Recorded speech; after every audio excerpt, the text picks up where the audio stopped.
Yan, sino kang mabigyan, kaya sinisilang ulit sa Espiritu Santo, at napapawala, napapawi na ang kasalanan. Minana sa ating mga tulad mga kapulan.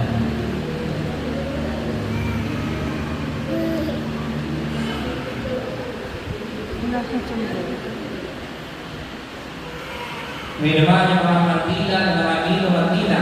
Sisidya po yung mga kandila ng mga nino-kandila.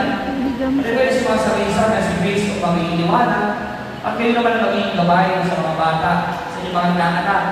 Sa panahon ngayon, siyempre, mahirap na magturo ng mga values sa bahay, lalo na sa mga bata.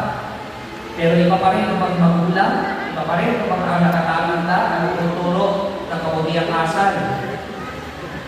Kaya sana ng mga magulang, ng mga tinang, magturo kayo ng kabutiang asal sa mga bata. Hindi na sa inyong mga inaanak, kahit kanino. Kahit kaninong bata.